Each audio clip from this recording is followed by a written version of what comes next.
Облыс активінің түгел басын қосқан зиялы қауым өкілдері мен қоғамдық ұйым мүшелерін жинаған мәжіліс елбасының 4-ші өнеркәсіптік революция жағдайындағы дамудың жаңа мүмкіндіктері атты жолдауды талқылауға арналған.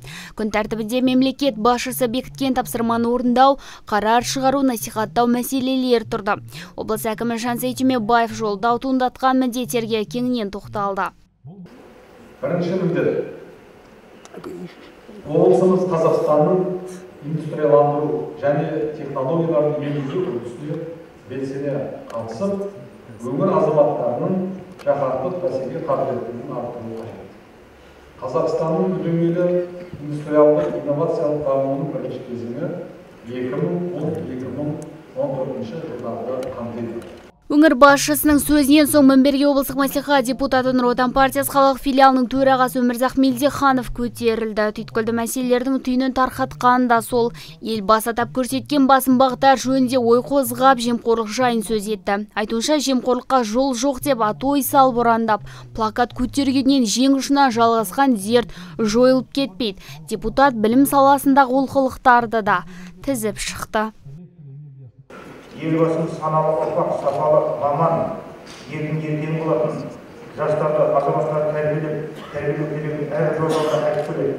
Алайда жердегі нақты қалдырып жатқан қорқыныш шаралары бүгінгі күнде жеткіліксіз деп санаймын. Жемқорлыққа қарсы бізде мемлекеттік қызметтер істері мен жемқорлыққа қарсы ұлттық бюро өкілдігі бар.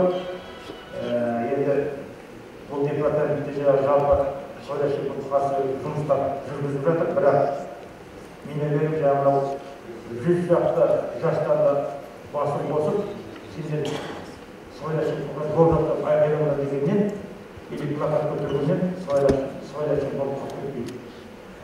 Бұл мәселе бойынша негізгі жаңағы жүрек көтеретін әңгімені айтып отырып, балабақшадан мектептен жоғарғы оқу орындарынан бастап ұл-қыздардың тәрбиелеуді, сол жағдайларына өзімізден бастап, сол жағдайларына біз сыбайлас жемқорлыққа кедергі қоя аламыз деп ойлаймын.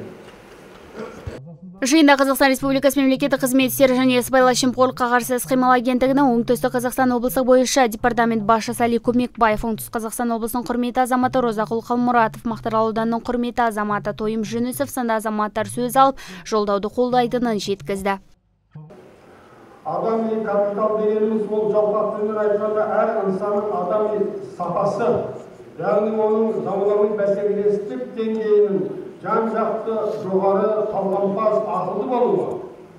Онсыз мемлекеттік қоғамды саналы, сапалы, тиімді, өркениетті, қазіргі тілмен айтқанда ақылды биік бәсекелестік деңгейіне көтере алмаймыз.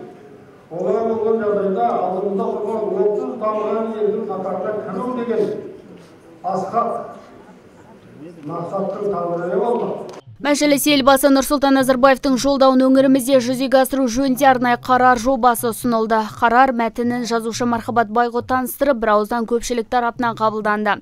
Енді жолдауды насихаттау мақсатында арнайы ақпараттық топ құрылып, медиа жоспар дайындалып, халыққа жолдаудың бағыттары кеңінен түсіндірілетін болады.